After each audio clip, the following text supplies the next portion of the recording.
Olá, salve, salve, muito bom dia. Vai começando aqui pela PAN, a nossa revista radiofônica, aquela que traz informação, prestação de serviço e entretenimento, tudo isso no papo dessa quinta, 4 de julho de 2019.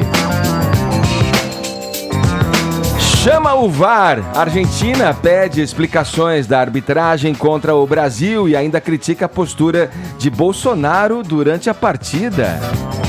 Será que aconteceu? Vamos ver aí. Manipulados. General Heleno desacredita dos índices de desmatamento da Amazônia e diz que o Brasil é o maior preservador de ambiente do mundo. Paixão e religião, um bate-papo com os atores do espetáculo Amor Profano, Viviane Pasmanter e Marcelo Airoldi. Esses são alguns destaques do Morning Show que está só começando.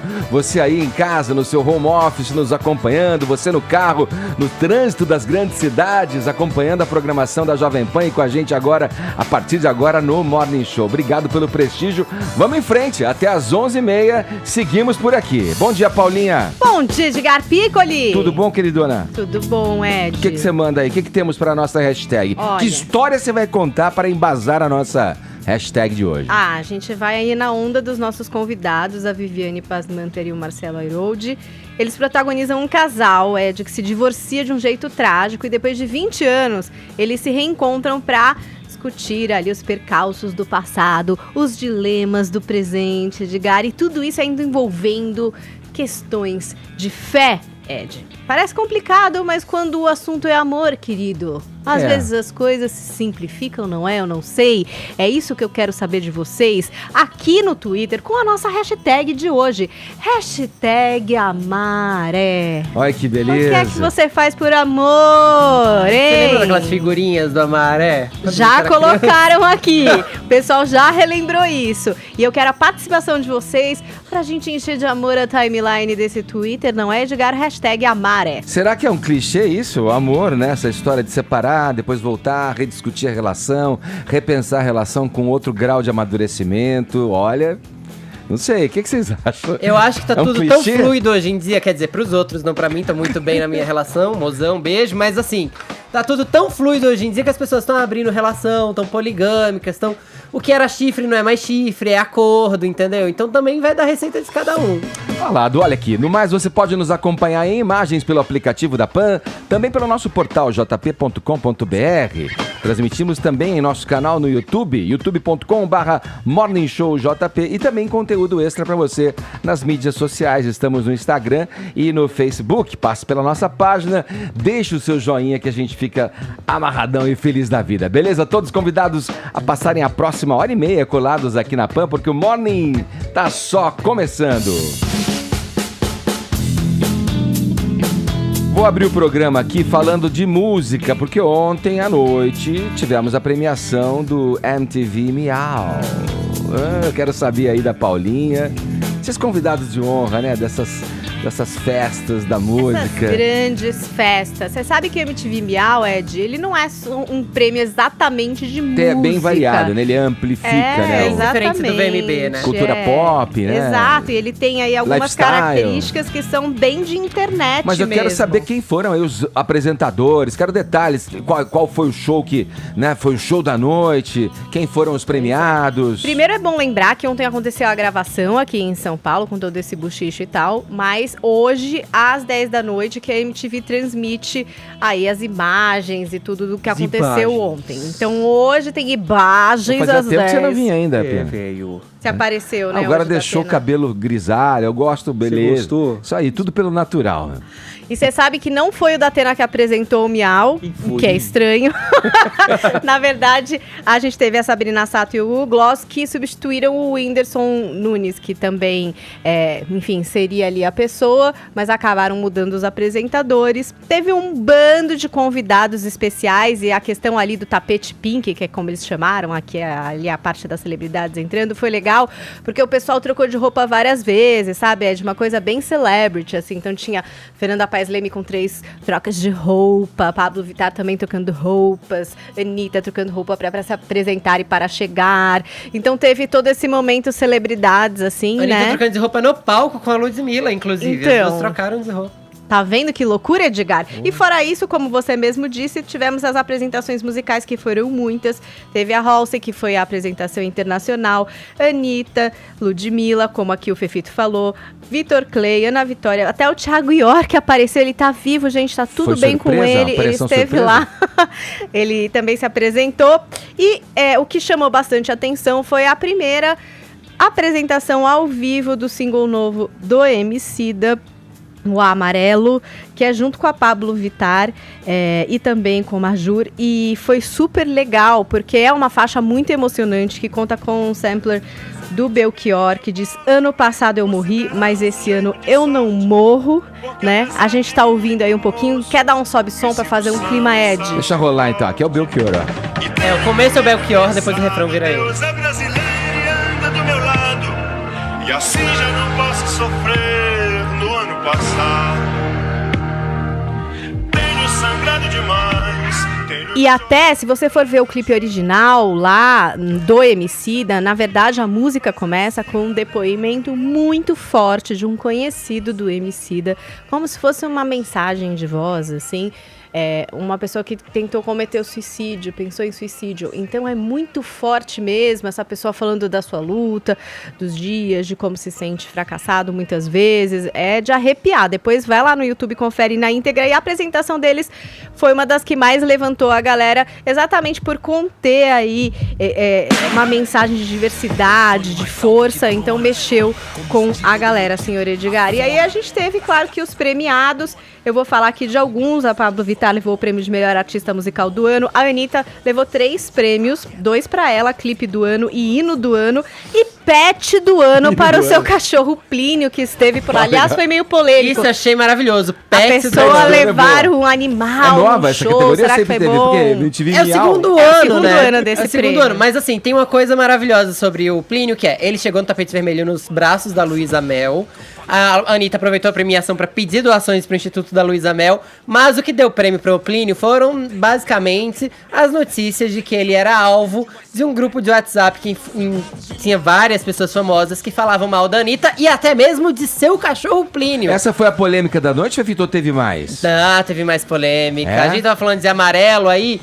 Durante esse Amarelo, teve um protesto que já tinha começado, na verdade, assim que o prêmio começou. Assim que o Hugo Gloss e a Sabrina Sato iniciaram o texto falando que o ano passado tinha sido muito intenso, com a eleição e muita fake news. Adivinha o que aconteceu? O público, claro, não ficou calado. E começou a vaiar uma alusão ao Bolsonaro. Logo depois de Amarelo, que aliás foi...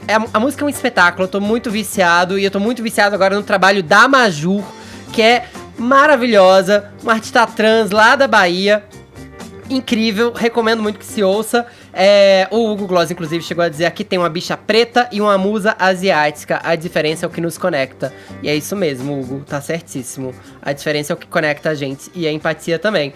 Depois de Amarelo, então, o público resolveu fazer um novo protesto contra o Bolsonaro, dizendo: ei, Bolsonaro, vai tomar suco de caju. Basicamente. Os apresentadores esperaram as vaias e os gritos acabarem. Provavelmente essa parte dos protestos não deve entrar no ar, uma vez que o prêmio é gravado e vai ao ar hoje à noite, para depois retomar a apresentação. Além desses protestos, vou trazer uma curiosidadezinha aqui. Tinha vários intervalos de gravação, mas essa curiosidade era fofa. Eram intervalos mais longos, basicamente porque a Sabrina precisava de tempo para tirar o leite e dar para a filha Zoe, que estava no bastidor, para amamentar. Boa. Também teve uma conversa ali que surgiu no Twitter, que a gente ficou sabendo, porque algumas categorias, Ed, tinham muitas pessoas concorrendo. Por exemplo, a categoria de podcast, que foi anunciada não no palco, mas numa live. E várias pessoas chateadas porque eram indicadas, mas não receberam, digamos assim, um tratamento de indicado. Então, pessoas que não passaram pelo tapete rosa, Sim. ou que ficaram muito afastadas do palco e nem conseguiram saber se tinham ganhado, quem tinha ganhado. Então, na categoria de podcast, isso no Twitter foi muito comentado. E acho que teve também numa outra categoria, né, Fefito? E dessa eu não sei, na verdade. O que eu ia falar agora era outra polêmica, desculpa. Porque depois do De Amarelo, o Emicida também aproveitou pra pedir a liberdade do DJ Renan da Penha, que se entregou à polícia em abril e basicamente é acusado de fazer apologia ao tráfico de drogas em suas letras, em seus proibidões. Então, essa outra polêmica, até o Felipe Neto resolveu fazer um post e disse o seguinte, ó: alô, MTV Brasil, seria bacana vocês se pronunciarem sobre o que fizeram com as mulheres do Sapatur. Tem muita coisa entalada sobre prêmios no Brasil que eu venho segurando há anos. Muita coisa mesmo. E essa foi meio que a última gota de paciência que o copo consegue segurar. Falem algo. Então, mais aí um indicado que também se sentiu um pouco preterido ali na situação, o que tá acontecendo, eu não tô participando, eu mobilizei meu fandom, né, esse prêmio Pois é. um prêmio que as pessoas votam, Elas então... estão acusando a MTV de sabotar o Sapatur, o que é meio louco, a gente precisa entender melhor o que aconteceu, porque, em tese, a MTV Miau é um prêmio que celebra a diversidade, não faria sentido boicotar um grupo de mulheres lésbicas. Inclusive, a gente espera que não tenha sido isso, né? 2019. Então é isso, Edgar. Polêmicas, celebridades, trocas de roupas, um pet premiado.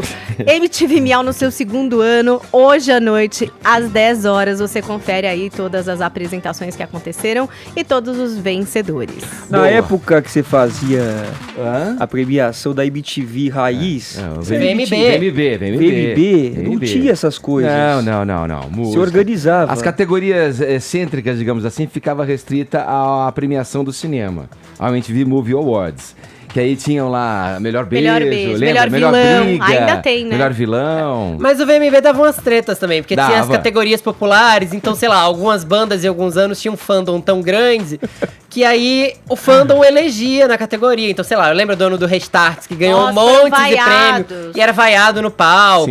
Sim. Dava umas polêmicas Era muito também. verdadeiro, É uma né? saudade dessa época. Saudade. E treta por treta, ninguém vai se esquecer do Bota Essa Porra Pra Funcionar. É verdade. Do Caetano Veloso com o Maravilhoso. David Byrne lá, quando não rolava o áudio de jeito nenhum ao vivo. Nossa, aquilo lá dá um episódio, dá um capítulo inteirinho. Do seu podcast, no meu Edgar. podcast. Tá certo. Vamos em frente aqui no Morning Show, falando agora de política ou de desdobramentos da política. O empreiteiro Léo Pinheiro, ex-executivo da construtora OAS, peça-chave na condenação do ex-presidente Lula no caso do Triplex do Guarujá, enviou uma carta à Folha de São Paulo e afirmou categoricamente, abre aspas aí, nunca fui ameaçado ou coagido pela Polícia Federal ou pelo Ministério Público, fecha aspas. O Léo Pinheiro reforçou que nunca mudou ou criou as versões das acusações que fez contra o petista e que todas elas foram endossadas por provas, rechaçando, portanto, a possibilidade de ter adaptado suas declarações para que seu acordo de delação premiada fosse aceito pela Lava Jato. Foi a primeira vez que o ex-presidente da OAS falou com a imprensa após ter sido preso. A decisão veio depois que a Folha de São Paulo, o jornal Folha de São Paulo, revelou em reportagem do último domingo, após análises de mensagens obtidas pelo The Intercept, que Léo Pinheiro só passou a ter crédito nas investigações após mudar de versão várias vezes e dizer que o apartamento no Guarujá era de Lula. Vamos lá, Caio, bom dia. Bom dia, Edgar. Estamos aí de frente a uma análise do embate que vem sendo travado a partir dessas revelações, dessas possíveis conversas entre juiz e procuradores. Pois é, a carta do Léo Pinheiro à Folha de São Paulo é o menos importante da história porque ela representa apenas uma mera formalidade, né, para que um criminoso delator não perca os benefícios penais por ter colaborado com a justiça.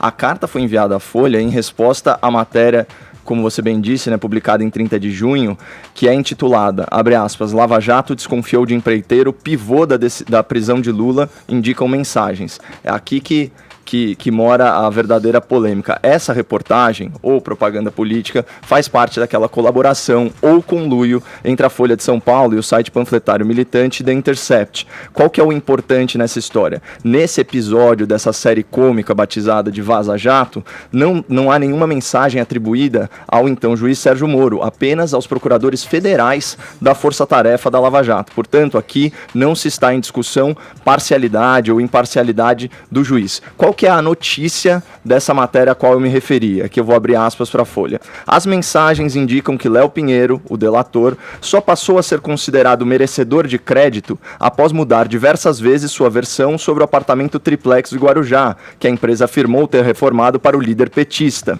Então, olha só, trocando em miúdos, o que a gente tem aqui é um criminoso tratado com desconfiança pela justiça. Olha só que absurdo, Edgar, e aqui não tem como não carregar de ironia. Só que qual que é a narrativa que o Intercept quer emplacar, sempre objetivando hashtag Lula livre? Ele quer, qual que é a narrativa aqui? O Ministério Público, em parceria com a defesa de um réu da Lava Jato, manipula sua delação premiada para incriminar Lula. Certo? Então a insinuação aqui ela é gravíssima, porque a gente está falando de forjar provas, né? Lembrando que depoimento compõe aí o conjunto indiciário. E tem uma narrativa secundária que eu considero ainda mais importante e ainda mais perigosa, que é o seguinte: é desacreditar o mecanismo da delação, não só como prova, mas também como método judicial. E aqui eu trouxe para o ouvinte da PAN um pouquinho de doutrina de direito penal sobre a delação do professor, doutor e juiz, o Guilherme de Souza Nucci. Olha o que ele falava em 2010 sobre a delação premiada, lembrando que a legislação é de 2013. Abre aspas. A possibilidade de se reduzir... O que é a delação? É a possibilidade de se reduzir a pena do criminoso que entregar seus comparsas. Essa próxima frase é muito boa. É o dedudurismo oficializado que, apesar de moralmente criticável, deve ser incentivado em face do aumento contínuo do crime organizado.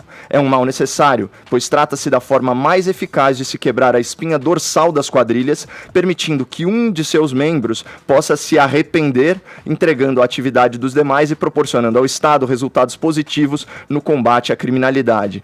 Bom, como que isso foi traduzido na lei? Os dispositivos legais da delação premiada, eles estão na Lei 2.850 de 2013, ironicamente sancionada pela Dilma Rousseff após as manifestações, as jornadas lá de junho de 2013. Ela está nos artigos 4º e 7º. Então, de novo, isso é anterior à Lava Jato. A Lava Jato começa em 2014, viabilizada pela delação premiada. Qual que é o principal benefício ao réu previsto nessa lei? A redução, Edgar, em até 2/3 da pena privativa de liberdade a que for condenado, certo? O que é importante aqui também que eu queria destacar, isso está no artigo 4º, no parágrafo 16. Abre aspas. Nenhuma sentença condenatória será proferida com fundamento apenas nas declarações de agente colaborador, ou seja, delação não condena ninguém.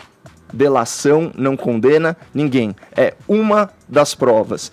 Bom, qual que é a versão original do Léo Pinheiro? Isso segundo uma fonte anônima relatada pela Folha de São Paulo. Abre aspas. Uma pessoa que acompanhou as conversas da OAS com a Lava Jato na época disse à Folha que, inicialmente, Léo Pinheiro descreveu o triplex como um presente que oferecerá a Lula sem pedir nada em troca. Então ele nunca questionou o fato de ter beneficiado o Lula. É só a natureza desse benefício. Era uma propina ou era um presente? Ora, falar que era um presente, uma reforma milionária, isso não é provável, não é verossímil e, portanto, não é plausível. É natural a incredulidade do Ministério Público, tanto que, qual que é o tipo de mensagem trocada entre os procuradores da Lava Jato, e aqui vem os vazamentos mesmo do Intercept. Por exemplo, abre aspas, na última reunião dissemos que eles precisam melhorar consideravelmente os anexos da delação, ou seja, aquilo que corrobora o que está sendo dito. Outra procuradora disse, Léo parece que está escondendo fatos também.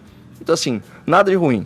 O que é importante a gente discutir? Qual foi a mudança, a suposta mudança, né, na versão do depoimento? Antes, as reformas no triplex e no sítio de Atibaia eram, abre aspas, uma forma de agradar Lula sem contrapartidas. Muito improvável. O Léo Pinheiro, então, ele teria mudado essa versão 2 vezes até o seu depoimento, e esse sim, a primeira manifestação oficial dele no processo foi o depoimento ao juiz Sérgio Moro. Então, aí o que muda? O apartamento do Guarujá era do Lula, de fato, não no papel, obviamente, e os custos das reformas feitas pela OAS, tanto no triplex quanto no sítio de Atibaia, eram descontados da propina devida ao PT por contratos da OAS fechados com a Petrobras. Por que isso é tão importante no processo? Porque ele ajuda a conectar a vantagem indevida recebida pelo corrupto com o caso concreto de corrupção, que foi o Petrolão.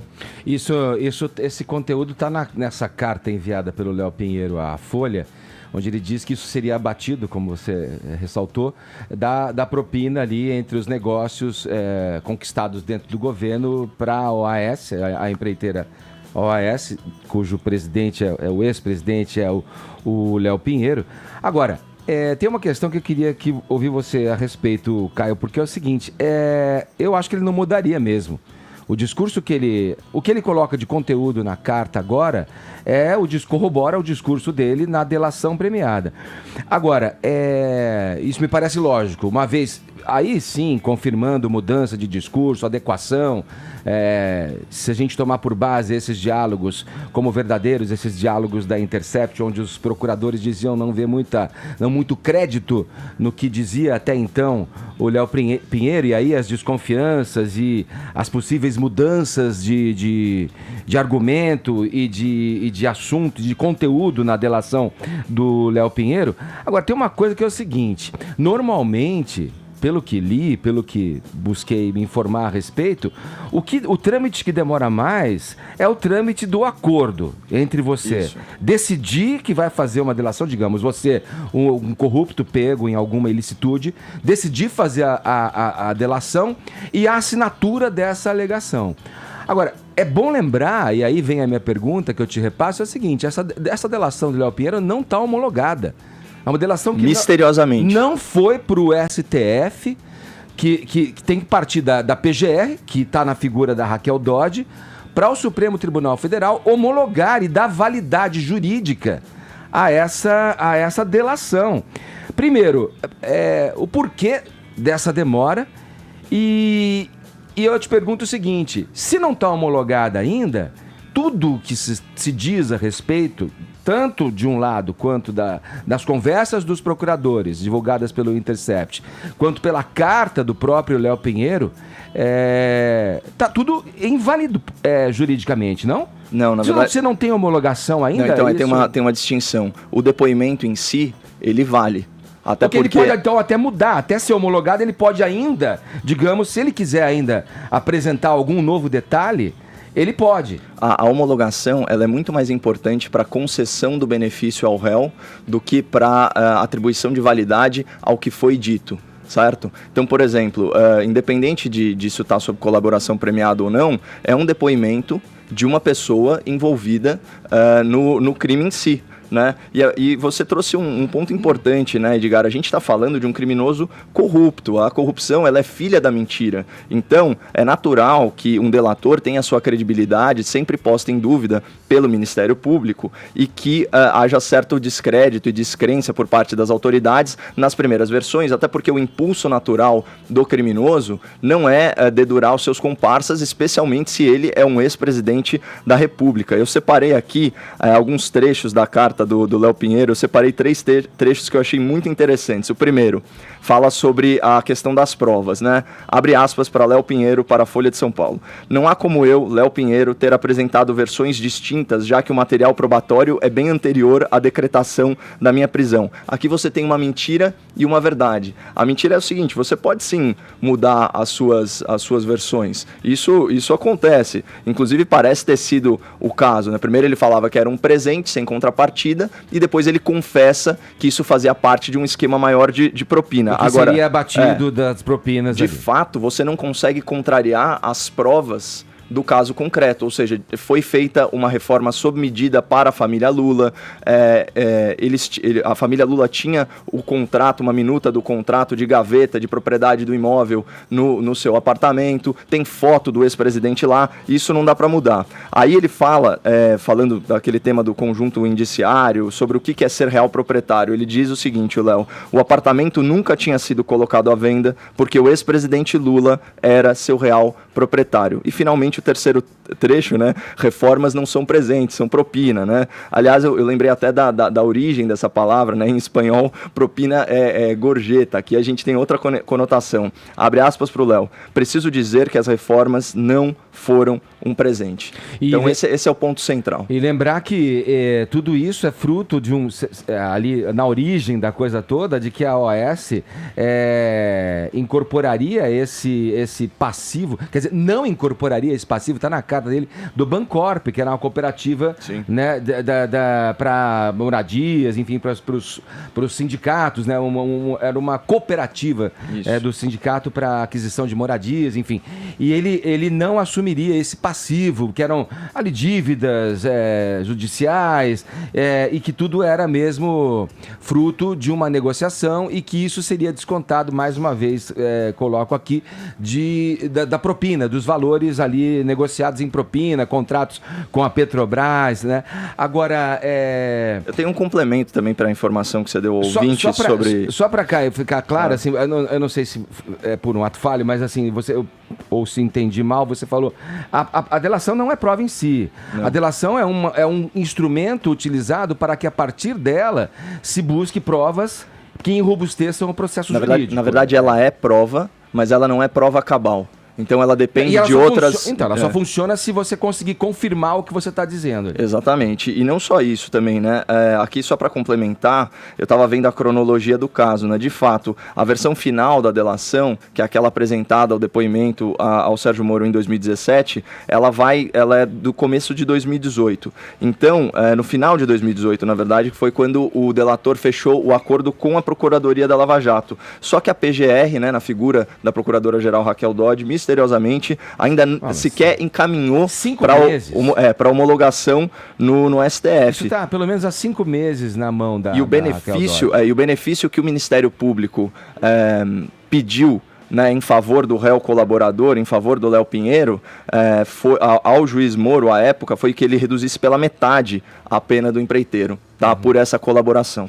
Vamos lá, vamos seguir adiante aqui no Morning Show. Vou fechar esse bloco, já encaminhando para o fim desse primeiro bloco. Vini, contigo, meu camarada. A Associação do Futebol Argentino enviou 2 cartas à Conmebol para reclamar da arbitragem no jogo em que a Argentina foi eliminada pelo Brasil, e sobrou até pro Bolsonaro. Olha, eu quero saber essa história do começo, que não teve VAR. Tá um choro. Não, eu quero saber, Vini, porque é o seguinte, dá para fazer pelo menos 10 crônicas só desse jogo Brasil e Argentina. Cara. Pois é, tá um choro deslavado aí da Argentina, viu, Edgar? Começou com o Messi, né, logo na saída, falando que o juiz não foi nenhuma vez consultar o VAR, teve 2 pênaltis ali, uns pênaltis bem mandrakes que eles pediram, vamos ser bem sinceros. Achei que um deles foi. Você achou que foi? Eu achei que não, achei que não foi, não. Então, mas o que importa, né, é que o Brasil jogou melhor que a Argentina, passou, e eles estão chorando até agora. E aí, a Conmebol agora recebeu essa carta do presidente da AFA, né, da Associação de Futebol Argentino, o Cláudio Fabian Tapia, dizendo que ele quer os áudios e ele quer a comunicação ali, toda a comunicação dos áudios e dos vídeos que teve na sala do VAR. A comunicação do árbitro equatoriano, o Rodi Zambrano, com a equipe ali do VAR. Né? Então vamos esperar se vai ter realmente esse vazamento aí, ou o Intercept talvez divulga pra gente saber o que rolou durante este jogo. E aí, diga. Não, mas, tem uma história do rádio comunicador da segurança do presidente Bolsonaro. Aí ia chegar nessa parte agora, que diz que poderia ter havido uma interferência aí no VAR. O VAR não foi usado o jogo inteiro. Por isso que eu tô falando, eles estão apelando pra tudo que é lado. Não foi usado, como eu diria, não foi exposto o uso, né? Eles podem ter usado lá a equipe, né, e comunicado com o juiz. Isso. Mas não foi mostrado, né? Exatamente. Então, reclama-se também dessa interferência da comunicação ali da segurança do Bolsonaro com o VAR. Quer dizer, uma história maluca, mas também o presidente aí da federação mandou este outro comunicado também para a Conmebol, Edgar, dizendo o seguinte: Concretamente, a imprudência na condução da arbitragem gerou um ambiente evitável antes do jogo, agravado pela presença do presidente do Brasil, Jair Bolsonaro, no estádio Mineirão de Belo Horizonte, que não passou despercebida por jogadores, dirigentes e o público em geral, já que foram evidentes as suas manifestações políticas durante o jogo, não podendo deixar de mencionar que no intervalo ele deu uma verdadeira volta olímpica com a bandeira ali do Brasil. Pois é, e isso seria contra uma norma ali também imposta pela Conmebol, mas vamos ser bem sinceros, né? Faz parte aí de um grande choro argentino que não aceitou e não está aceitando até agora a derrota para o Brasil, que já tem adversário na final, viu, Edgar? O Peru passou ontem, todo mundo achando que o Chile ia classificar, fazer a terceira final seguida, mas o Peru meteu 3-0. Não vi, foi bom jogo, Vini? 3-0 foi um grande jogo. 3-0 é jogão, né? Do Peru, pelo menos o número de gols. Guerreiro, foram golaços ali do Peru e passou merecidamente, lembrando que o Brasil goleou o Peru na primeira fase, né? Sim. 5-0, e agora vamos torcer para esse resultado se repetir e o Brasil levar a Copa América. Ele fica tão animadinho quando não tem Neymar na seleção, né? Mas vai ser uma delícia ganhar sem o Neymar. Você percebeu? Olha aqui, vamos agora com mais um depoimento aqui sobre a reforma da Previdência. O Jovem Pan está exibindo diariamente aqui na programação depoimento de entusiastas. Agora é a vez do presidente Marcelo Brito, presidente da Associação Brasileira do Agronegócio. Solta pra gente, Murilo. 2019 é um ano muito importante para o Brasil. É o ano da reforma da Previdência. Nós estamos protelando essa importante reforma há muitos anos e o prejuízo para a nação é incalculável. Nós todos, brasileiros de bem, precisamos nos reunir e pressionar os nossos deputados, os nossos senadores, os políticos em geral, para que formem uma corrente em prol da reforma da Previdência.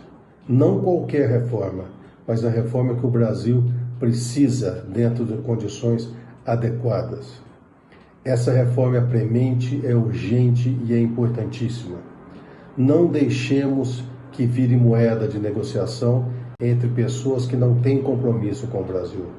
Seja um brasileiro honesto, seja um brasileiro justo, e vamos todos juntos trabalhar pela reforma da Previdência e ter o compromisso e a responsabilidade com o futuro do nosso país, com o futuro dos nossos filhos, com o futuro dos nossos netos.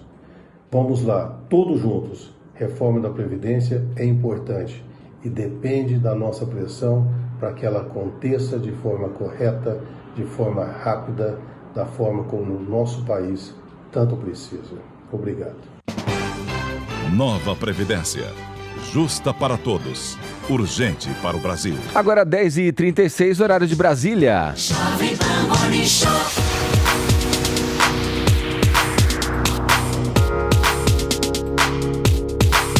O chefe do Gabinete de Segurança Institucional, General Augusto Heleno, afirmou ontem à BBC News Brasil que os índices de desmatamento na Amazônia são manipulados, disse ele.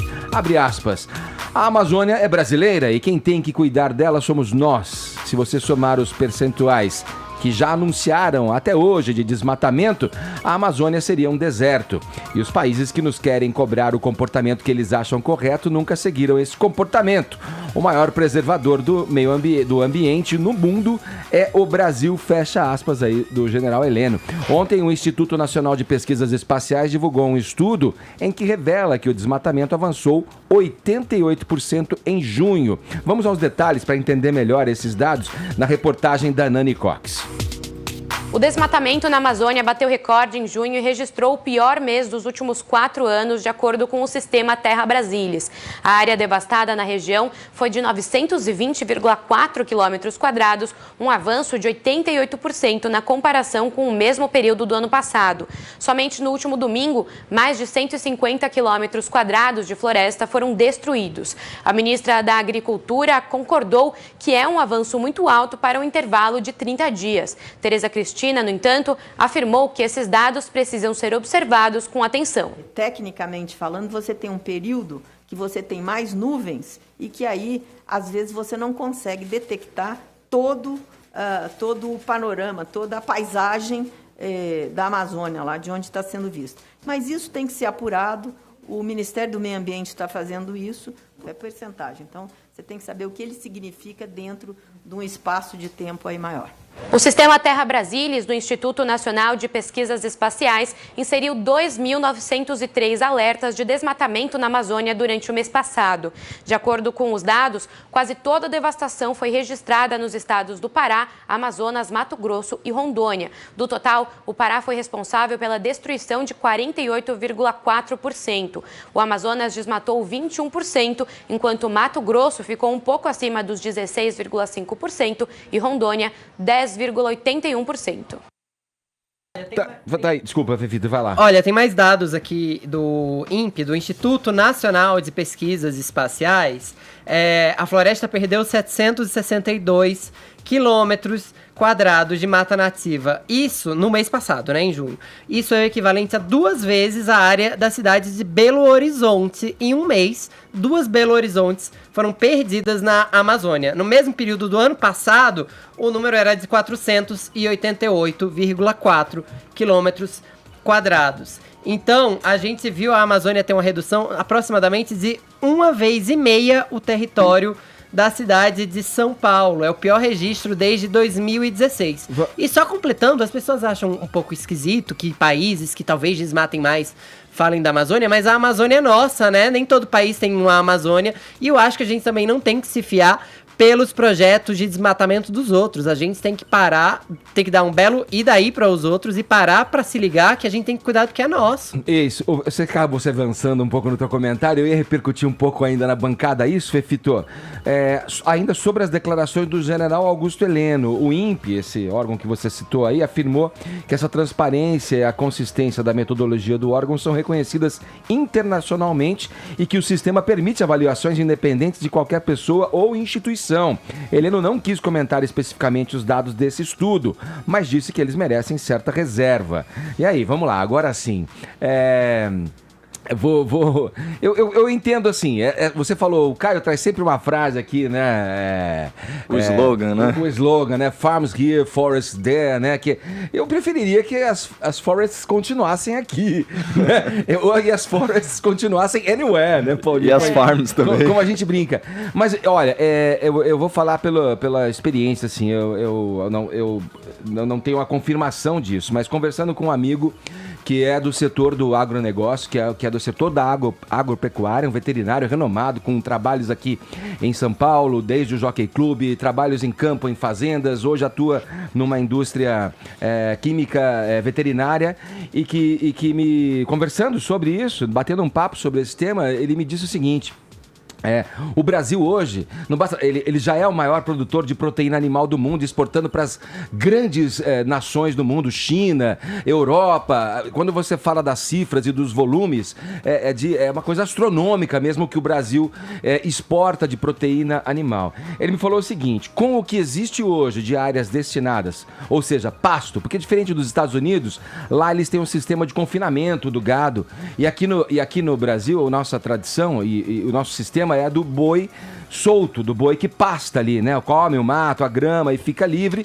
Daí vem as questões, né? Esse confrontamento, esse embate constante na nossa história do setor do agronegócio, dos desmatamentos para buscar mais pastos, para poder ter maiores rebanhos. Tá? E ele me disse o seguinte: hoje, com a tecnologia e com o que já temos de área devastada, conseguiríamos, digamos que isso fosse necessário, conseguiríamos dobrar a produção do nosso rebanho, dobrar a produção do Brasil, que já é o maior produtor de proteína animal, sem derrubar uma árvore. Isso uma pessoa do ramo.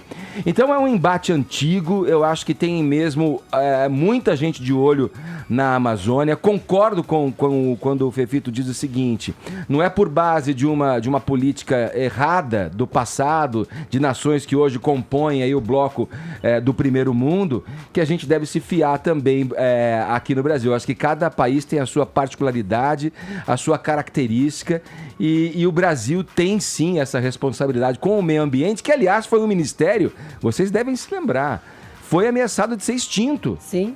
Quando o Bolsonaro assumiu. Os próprios registros fotográficos do desmatamento na Amazônia desde o começo desse ano são muito assustadores. Tem uma foto que o desmatamento para exatamente na linha de uma reserva indígena, coisa que, aliás, estavam tentando revogar, né? E a gente também não pode esquecer que as fazendas já viraram prioridade nesse país há muito tempo, assim como a bancada ruralista já virou prioridade há muito tempo nesse país. Não à toa a gente já liberou 239 agrotóxicos, muitos deles considerados nocivos em vários países, e ninguém tá reclamando.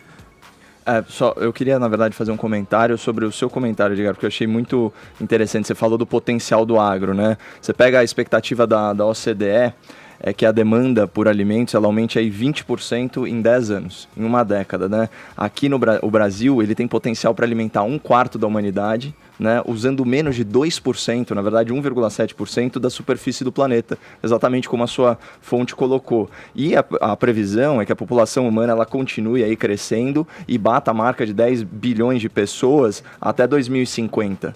Né? Então, olha a quantidade de gente para alimentar. E esse exemplo que você deu da pecuária bovina, que a gente está no Brasil migrando de um modelo de pecuária extensiva para pecuária semi-intensiva, é verdade. Porque em 10 anos, se você pegar os números de 1996 a 2006, as áreas de pastagem, elas diminuíram 20%. Só que a produção de carne aumentou 120%. Ou seja, não existe, é falsa essa dicotomia entre sustentabilidade e desenvolvimento do agronegócio. E é muito importante a gente falar que o Brasil ele preserva 2/3, né, da sua vegetação nativa, da sua cobertura vegetal, e de fato, não é por causa dos erros do passado de outras nações que nós temos que errar também, mas a Europa tem apenas 25% da sua cobertura vegetal preservada, os Estados Unidos 14% e a China 17%. Para mim, a questão mais sensível, no caso da divulgação desses números, é a discussão em torno do Fundo Amazônia, né? Que é aquele para o qual Noruega e Alemanha contribuem com doações superiores a $1 bilhão para a preservação ambiental. Agora, qual que é o problema? E aqui eu recomendo ao ouvinte que ouça, que assista aí a entrevista do ministro Ricardo Salles para o Jornal da Manhã hoje. Em primeiro lugar, ele fala que os números de junho, de fato, eles refletem um fenômeno sazonal, que é essa questão das nuvens. Então você tem um acumulado de desmatamento que só é percebido nessa época do ano. E não só isso, os números, por exemplo, de 2016 são ainda piores, né? Então o ponto é o seguinte, o que ele diz?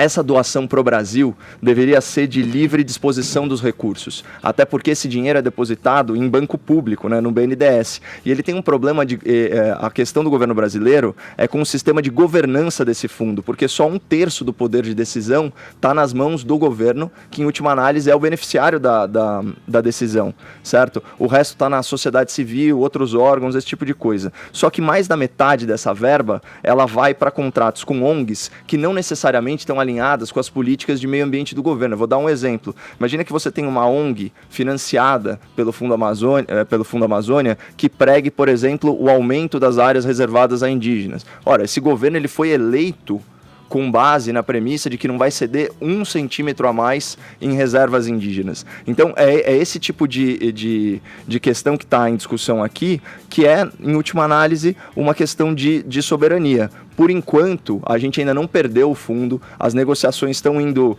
razoavelmente bem, segundo o ministro, embora o tom da retórica esteja elevado. Vamos torcer para que seja um caso, como foi o do acordo do Mercosul com a União Europeia, em que a retórica estava inflamada, mas um acordo foi possível. Fefito complementa, tem mais alguma coisa para acrescentar? A gente vai trazer polêmicas no mundo do cinema. Minha amiga Paula Carvalho. Você é um polemista. Imagina! Eu só tô vivendo, meu filho. Eu tô aqui só dançando. A polêmica tá na cabeça dos outros. Mas o fato é que... O que tá acontecendo agora? A Disney anunciou ontem quem vai ser a protagonista de A Pequena Sereia. Versão live action. Como aconteceu com Aladdin? Com atores de verdade. Agora vai ter também uma versão com atores de verdade do desenho da Pequena Sereia. E aí, a escalada para viver Ariel foi a Hale Bailey. Você me pergunta, quem é a Hale Bailey? Não confundir com a Hale Berry. Ela é a metade do duo de R&B Chloe e Hale, e ela vai agora pro cinema.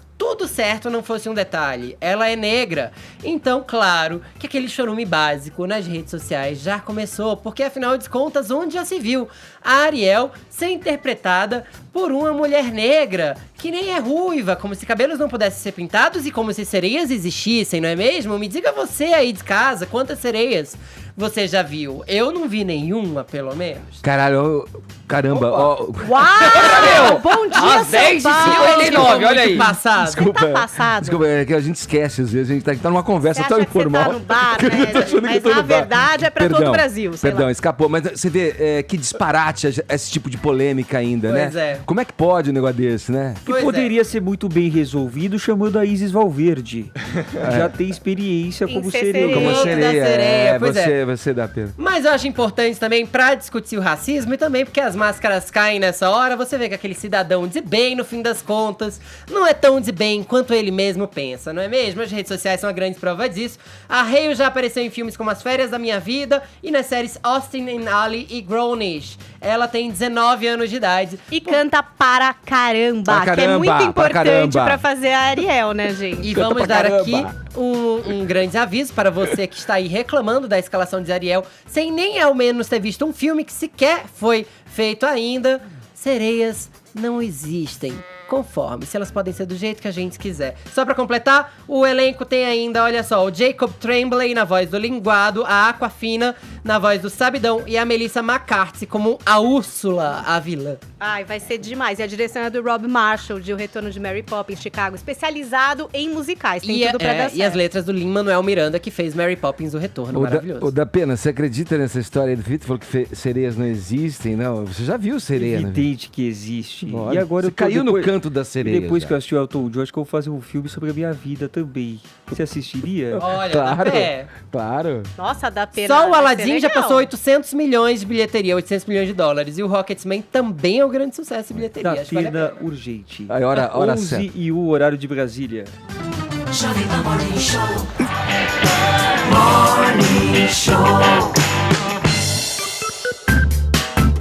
O amor está no ar em nossa hashtag Amaré. Como estamos aí? Muito tuiteiro amando, Muito, flutuando. Edgar, a gente já tá em segundo entre os assuntos mais comentados desse país. Oba!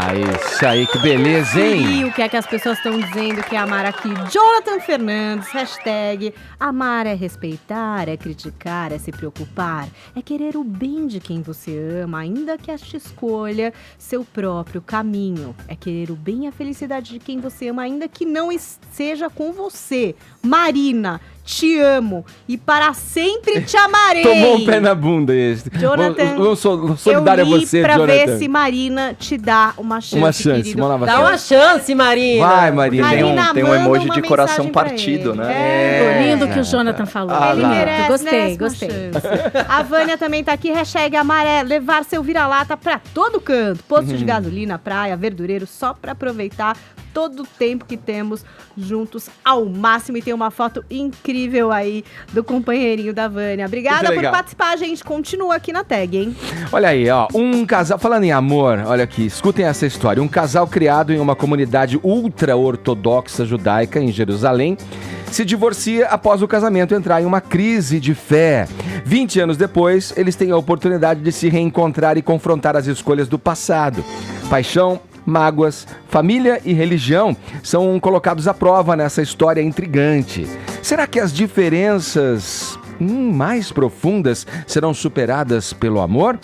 Quem vai nos contar são os nossos convidados. Aliás, começar com a convidada Viviane Pasmanter, que está aqui com a gente. Estamos aguardando a chegada. Marcelo deve estar estacionando. Marcelo Airoldi deve estar estacionando o carro aqui. Seja bem-vinda, viu, Viviane? Muito obrigada, um prazer estar aqui, falar dessa peça, desse texto que a gente está reestreando agora sexta-feira com muito amor, muita paixão fazendo esse texto lindo. Você e o Marcelo vivem o drama desse casal que eu acabei de contar aqui, a Hannah e o Svi, no espetáculo Amor Amor Profano, é o nome da peça, um texto do autor israelense Moti Lerner e a direção da Einat Faubel, que está em cartaz no Teatro Raul Cortez em curta temporada, anotem aí, de 5 até 28 de julho. Bom, já dou as boas-vindas a você, legal Muito a gente obrigada. iniciar nesse papo aí. Eu te pergunto o seguinte, e aí, o amor é capaz mesmo de superar essa separação traumática, uma separação que, segundo a peça, segundo o texto da peça, foi traumática e dramática também, envolvendo aí um elemento tão forte como a fé, ainda mais dentro de uma comunidade, Sim. como eu disse, ortodoxa. A peça se passa em Meacharim, que é um bairro assim ultra-ortodoxo de Jerusalém, mas assim, ortodoxo que se você vai lá com camiseta curta, jogam pedra. É um bairro pequeno e cheio de regras, as pessoas não assistem televisão, não tem internet, não tem jornal, só as notícias são colocadas em muros, então é um lugar assim muito específico, né? E o Tzvi, eles se casam muito jovens, né? E ele tem uma crise de fé, não consegue acreditar naquilo e vai embora. Então, uma separação nesse lugar é uma tragédia, né? Eles tiveram um filho, perderam um filho quando nasceu e eles se separaram e nunca mais se reencontraram, nunca mais falaram e se amavam muito e 20 anos depois a peça começa com esse reencontro e aí eles vão... confrontar as escolhas, entender o que aconteceu, o que não aconteceu. Revirando aquele... é lindo, é uma coisa assim que vai virando e Deu pra ver que você acredita em segundas chances, né? Porque você tá aqui, ó, já feliz da vida falando disso. Porque é muito bom, assim. E o mais curioso, a gente quando começou a fazer, a gente achou que estava fazendo um drama, né? E a gente achou que tinha um lugarzinho que ia ter um alívio cômico. E aí, quando a gente estreou, as pessoas riram tanto no segundo ato e se identificaram. Assim, eu nunca vi uma peça que o público fala com a gente durante a peça. Eles ficam assim, não acredito, não, como, vai. É uma coisa assim, parece que estão vendo um jogo de futebol. Então foi uma surpresa pra gente, né? Que a gente estava achando que estava fazendo um drama e quando a gente vê uma comédia sem palavrão. Você falou uma questão de divórcio, de se perder um filho, uma separação. Já fiquei imaginando uma coisa super dramática aqui. Aí essa surpresa disso, de repente, ter uma graça ou uma torcida. E uma identificação com o público que não tem nada a ver com isso, né? E tanta gente fala, nossa, eu vivi exatamente isso, aconteceu comigo. É muito curioso como uma coisa tão distante é tão universal. E a peça acaba, assim, né, falando sobre isso, que no fundo somos todos iguais, né? E como vocês lidaram com o aspecto religioso da peça? Porque, assim, pouca gente conhece, de fato, a religião judaica ortodoxa. Queria saber como a comunidade judaica também recebeu essa peça, já que ela já foi apresentada antes. Sim, a gente fez uma pesquisa muito grande, conversamos com rabinos, com mulheres bem ortodoxas daqui também, porque a gente também queria ver o que aquilo, como é que aquilo chegaria, né? Se a gente não estaria também. E adoraram. Assim, assim, os muito religiosos não costumam ir ao teatro, né? Lá em Meacharim, então, nunca foram, nunca irão. Mas a gente teve uns convidados, foram alguns rabinos também ver, depois a gente teve debate com eles, e é muito legal que fala com tudo, porque a peça ela não coloca certo e errado, né? Ela coloca os dois lados, ela discute a questão da fé, né? O que é a fé? Né, esse Deus que é tão falado, então quem não acredita em Deus, mas teme a Deus, mesmo não acreditando, né, na hora de um sufoco é a Deus que a gente vai, então fala muito desse Deus e do amor, né, o que é o homem perante Deus, é muito lindo, gente, Viviane, tem que assistir. Perdão, Edgar. Vai lá, o que o judaico, assim, fazendo, eu sou fascinado por essa etapa aí das artes cênicas, né, que é o laboratório, né, que é você... enfim, fazer essa imersão no personagem, no contexto religioso, histórico. O que o judaísmo ortodoxo ele te ensinou? Mas não apenas no profano, né, para pegar a carona aí no título da peça, mas também de mais profundo, assim. Foram tantas coisas. A gente fez tem um rabino Dudu que faz umas aulas e ele grava umas aulas. Então, é 1 hora falando coisas. Então, realmente um universo. Eu sou de família judaica, mas eu não sou religiosa. Nunca fui, assim. Era uma coisa assim, mais a cultura judaica que tinha. Então, eu fui entrando nesse mundo, né? Nessa não seria só a religiosidade, porque a religiosidade, sim, a gente aprendeu costumes, tem, né, essas rezas, mas a filosofia judaica é muito bonita, né?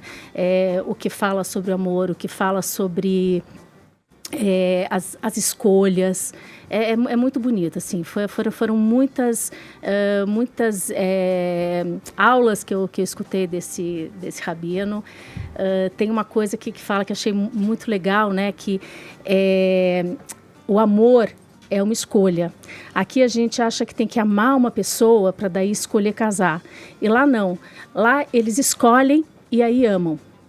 Então, primeiro eles se encontram, tem uns 2, 3 encontros e casam, porque aí vão se amar. O que já pra gente seria uma coisa talvez absurda. Claro, até, né? tem que estar junto, tem que beijar, tem que transar, tem que não sei o que, pra daí aí poder... E não é, o amor é uma escolha. Lá muitos casamentos acontecem, principalmente nessa parte mais radical e ortodoxa, já escolhidos, né? As famílias que já se... são escolhidos, mas precisa também ser, a pessoa precisa escolher também. Agora, mas escolhe com 2 conversas. Você escolhe. Tipo assim, ó. Achei bonitinho, dava uns pegas. Bora lá, casar, ficar o resto da vida, ter 10 filhos. Tem esse aqui, tem aquele outro ali. Entre esses 2 você pode escolher o que você quiser. Mas já parte de um drama, já parte de uma decisão difícil, porque você imagina, dentro dessa cultura de fé, de religião, de radicalismo até, você se separar. Né? Você rompeu uma relação, rompeu uma ideia de devoção que se deva ter na cabeça dessas pessoas, mais radicais ainda mais devoção dentro de um casamento, né? Que por si só já é uma escolha tua, né? É uma escolha, E é o que fala, assim, ele não acreditava. O que eu podia fazer? Bater com a cabeça na parede? Eu rezava, eu não sentia que tinha ninguém lá me ouvindo. Sim. Como é que eu podia continuar rezando? Então, sim, é muito, muito interessante. Eu tô aqui pensando, Viviane, você é uma mulher de personagens que amam demais, na verdade. Fefito passou fora da... Faz a lista, não, gente, a ficha, a capivara. Eu sou muito fã de Viviane Pasmanter, desde Felicidade, primeira novela dela, na qual ela vivia Débora, basicamente alguém muito obcecada pelo Tony Ramos. Agora a gente conheci tá vendo Viviane... A Próxima Vítima, viu, Fefito? A Próxima Vítima, imperdível também. Ovelha Negra e Mulheres de Areia, cantada por Rita Lee, inesquecível também. Também era uma mulher que amava demais, apesar de ser rebelde. Agora, em Por Amor, a gente tá revendo a Laura, que é uma mulher que ama demais. Inclusive o Fábio Assunção, melhor final de vilã de todos os tempos, aquele telefoninho tocando pra assustar a Maria Eduarda, inclusive. Você, como a Germana, mesmo toda enfeiada, também era uma mulher que amava demais ali o seu parceiro de trapaças. Amava o dinheiro. Amava o dinheiro. E mesmo a Maria João de Uga Uga, mesmo masculinizada lá, que ninguém sabia se era ou não uma caminhoneirona, digamos assim. Posso falar isso, pois sou do Vale, gente? Então, queria saber como é a sua relação com esses personagens que amam demais. Você já viveu personagens que não amam tanto? Você é uma atriz que ama demais? Eu amo. Eu acho que eu amo. Passional. Não sei se eu sou tão passional assim, mas eu adoro, assim, mergulhar nesse universo da personagem, mergulhar no psicológico dela, no que ela é, assim. E eu acho, assim, o mais legal é você fazer essas pessoas muito diferentes. Amem demais, sejam vilãs, sejam mocinhas. O que importa, eu acho que é ir a fundo e que é aquilo que a peça fala também, né? Somos todos iguais. Você tá revendo Por Amor?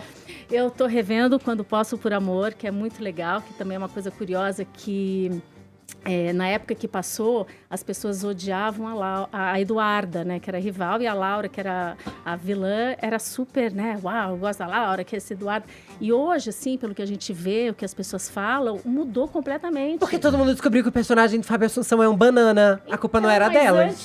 Antes aceitavam mais esse machismo, assim, hoje mudou completamente a moral. Isso é muito interessante, uma novela que se passou 20 anos e 20 anos depois. Eu quero pegar esse tema, você usou a palavra machismo, eu quero aproveitar esse tema aqui, introduzir na nossa conversa. O Marcelo Airoldi chegou com a gente, ele que vive o personagem Svi na peça Amor Profano junto com a Viviane Pasmanter. Seja bem-vindo, Marcelo. Muito obrigado, desculpe pelo atraso, o trânsito me engoliu hoje. Tá tudo certo, vamos lá, temos tempo para conversar ainda. Eu queria pegar esse gancho, porque é interessante você observar nas relações que duram determinados tempos e não dão certo, vamos dizer assim, e que se rompem ali, as dificuldades de cada um baseada no gênero. Hoje talvez essa coisa esteja um pouco mais equalizada, as mulheres têm essa autonomia, mas durante muito tempo, e principalmente em sociedades machistas, radicais, como é a que a peça é ambientada, eu queria saber de você, nessa separação, há alguma diferença que fica muito evidente, muito categórica em relação a você, o ser masculino e a mulher? Quem é que sofre mais perante aos olhares dessa comunidade radical?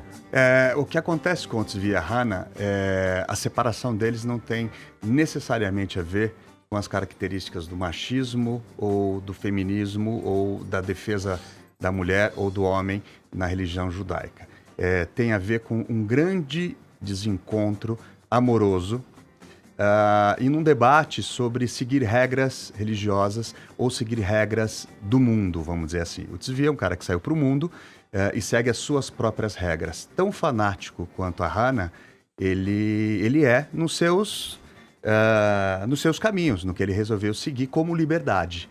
Então, assim, eu acho que o grande debate da peça não esbarra nessa coisa machista, mas esbarra nesse desencontro que é quando você ama uma pessoa, mas coloca à frente desse amor regras, sejam elas você achando que não tem regras, e você acha que não segue regra nenhuma, ou a regra da religião que acaba impedindo os dois de ficarem juntos. O tempo dizem que cura tudo. Vocês se separam e se encontram muito depois.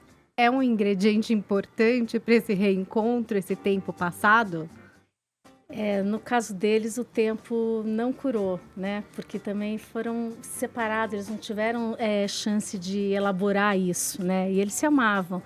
Então é como assim, eu tenho a sensação de que é como se tivesse passado um dia, porque eles ficaram durante 20 anos, apesar do divórcio, ligados um no outro. E quantas pessoas não fazem isso, né? Tem escolhas lá na adolescência e isso fica se confrontando a vida inteira com isso, né? Até é muito bonito. Se você eles se encontram depois de 20 anos, mas eles nunca mais se falaram. Então, imagina uma separação que você fica uma semana, você tem que voltar a falar de alguma coisa, 1 mês, 2 meses, nem que seja para tratar de divórcio, tratar de outras coisas, você vai de uma certa forma elaborando isso. Sim. O encontro depois de 20 anos é como se fosse a conversa do dia seguinte, né, de uma certa forma. E também, de uma certa forma, eles não conseguiram saltar e amadurecer nem nos seus relacionamentos e nem na sua vida pessoal. Então, esse encontro é de uma erupção, é de uma potência dramatúrgica, poética, e o espectador vai ver, percebe, que são 20 anos fomentando e esperando esse encontro para explodir numa erupção vulcânica maravilhosa, né, na verdade. E aí também tem um exercício aí, porque apesar de falar de uma diferença muito visceral, né, muito forte, também fala, depois desses 20 anos, sobre você ter um pouco de respeito e tolerância com o outro, né, com o parceiro, que é algo que está um pouco em falta hoje em dia, né? Sem dúvida. Tolerância é uma coisa que nós não temos. Nós temos muita intolerância em todos os níveis, né? Pessoais, políticos, sobre gênero, sobre uma série de coisas. Então, isso é muito difícil. E a peça é muito bem escrita nesse sentido. Ele mostra, o mote, essa intolerância e o que a intolerância gera de incapacidade de relacionamento na vida. Em que tempo ela acontece, a peça? É uma peça... contemporâneo. Do tempo contemporâneo. Presente. Tá? Só que como se passa nesse lugar, parece que se você século, entra em Miacharim, eu fui agora para Israel passado. depois da segunda temporada e fui visitar Miacharim, né, que a gente estudou tanto assim por fora, e parece que você está no século passado, porque a modernidade eles não deixam chegar lá, né? Sim. Curioso isso, hein?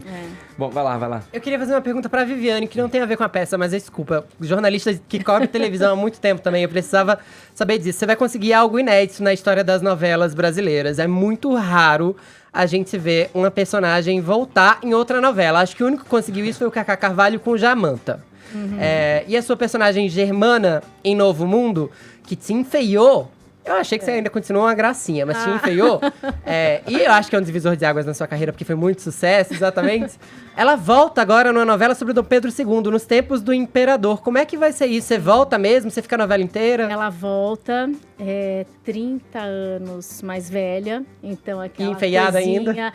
Imagina se a gente tá imaginando como essa coisinha ficou 30 anos depois.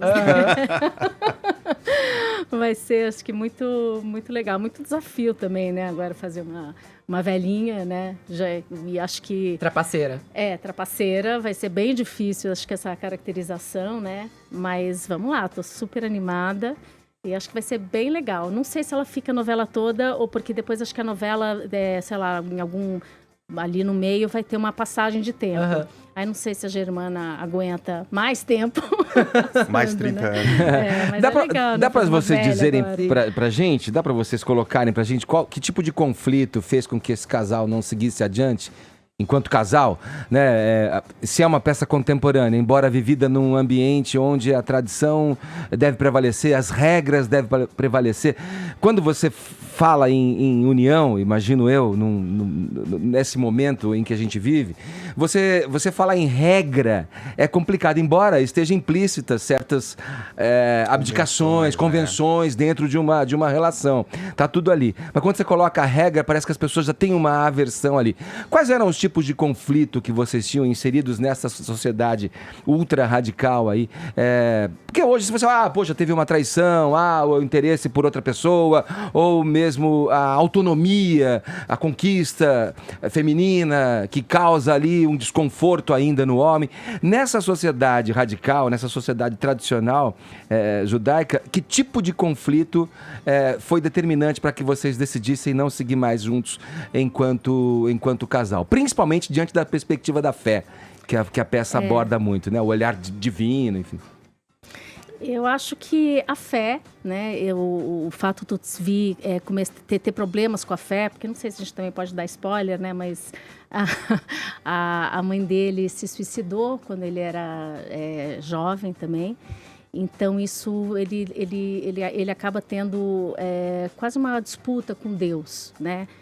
E então eu acho que essa questão da fé, mas também uma questão de que parece que houve um desencontro, sabe? Uma falta de comunicação. Então, quando chega a 20, assim, ela achou alguma coisa dele, ele achou alguma coisa dela, não se falaram e ficou com essa mágoa. E podia ter sido diferente, talvez, se eles tivessem conversado, se eles tivessem se aberto, né? Eu acho que o que impede que os dois se falem, na verdade, tem algumas questões práticas, do tipo... os pais da Hannah julgavam que ele não era a pessoa ideal para ela, porque ele já queria repensar a fé dele, ou duvidava da religião e tudo mais. Então, tem um determinado momento do espetáculo que fica claro que quando eles podem se reencontrar, a família impede. Aí, no caso, as regras familiares, né, vamos dizer assim, defendem a Hannah, preservam a Hannah desse herege. Então, isso faz com que os dois se separem e eles não possam conversar durante todo esse tempo. É uma das coisas. Então, quer dizer, eles não tiveram chance como seres humanos, como pessoas, como indivíduos de resolverem suas próprias questões, porque havia uma questão religiosa, de costumes mais forte do que eles naquele momento, que eles eram muito jovens. Marcelo, a sociedade contemporânea, né, no que tange aos relacionamentos, ela é muito caracterizada por egoísmo, hedonismo, às vezes até excesso de opções, né? E fica aquela dinâmica de cada escolha é uma renúncia, você fica sobrecarregado por isso também. E a religião, por outro lado, ela lida com o casamento de outra forma, ela dá um vínculo um vínculo formal muito fortalecido. Eu queria saber se a fluidez dos relacionamentos contemporâneos, na sua opinião, prejudica o amor verdadeiro. Eu acho que eu aprendi uma coisa muito legal. Eu não sou judeu, mas aprendi uma coisa muito interessante nessa cultura. Nós, vamos dizer assim, cristãos ou de um mundo contemporâneo ocidental, enfim, nós conhecemos uma pessoa, esperamos o amor chegar para depois a gente casar. Eles, como há uma promessa ou há uma indicação, não necessariamente a pessoa vai ter que casar com aquela que é indicada, mas como há uma indicação com quem você pode casar ou não, existem muito poucos encontros e aí você casa e descobre o amor. Eu acho que são caminhos completamente diferentes E nenhum deles determina se você vai amar ou não essa pessoa, né? Eu acho que às vezes você se obriga a amar no judaísmo e acaba amando de fato, e vice-versa. Eu acho que o que não podemos, eu acho que não é talvez tão interessante, é quando você despreza uma regra ou um padrão, ou melhor, um costume, que às vezes ele existe porque ele é importante, e você banaliza uma relação, achando que tudo bem, eu posso ficar aqui hoje, eu posso ficar um ano, depois eu separo mesmo e tal. Quer dizer, isso se você vê um relacionamento como um possível casamento, não como um namoro, uma coisa assim. E às vezes a gente faz isso, talvez, no mundo mais moderno, mais leve, né? Não que não possa, sem nenhum problema. Sim. Mas eu acho que o amor tem um custo maior e um prazer muito maior e também as delícias são maiores. E tem uma coisa, voltando ainda àquela pergunta, né, do que aprendeu, é muito diferente lá, eu acho, essa questão, o que vale é a palavra, o que vale é a confiança. Então, não existe mentir. Então, isso tem uma confiança no outro que eu acho que talvez...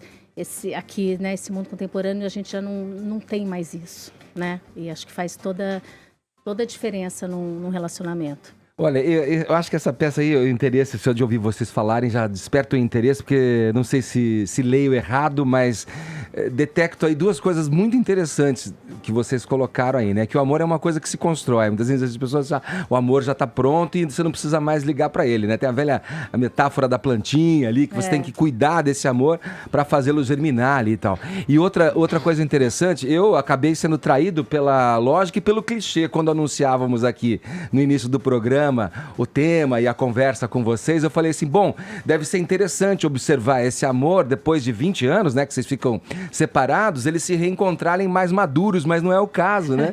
Porque é um amadurecimento que só é possível, só acontece com o relacionamento vivido, né? Então, é curioso isso. Olha, eu quero indicar aqui pro nosso espectador, o ouvinte do Morning Show, a peça Amor Profano, com a Viviane Pasmanter e o Marcelo Airoldi. Eles vivem Hannah e Zvi nesse embate aí entre tradição, amor e fé. Eles ficam em cartaz de 5 até 28 de julho. Vocês estão em cartaz no Teatro Raul Cortez, né? Sim, de sexta a domingo. De sexta a domingo. Olha, obrigado pelo papo aqui. Infelizmente, nosso tempo já ultrapassou, mas eu vou ver essa peça. Fiquei curioso. Convidamos obrigado, vocês, viu? vale a pena. Embora. Obrigado, Obrigada, Marcelo. é um prazer estar aqui. Valeu. Olha, a gente vai ficando. Paulinha, temos aí então tuiteiro vencedor, amando muito no Twitter, e aí? Eu vou escolher alguém aqui da hashtag Amaré e vou falar com vocês no Twitter. Falado, é isso. A gente fica por aqui, agradecendo o prestígio da sua audiência. Amanhã a gente volta, hein? A partir das 10 da manhã aqui na Jovem Pan. Cuidem-se, tchau!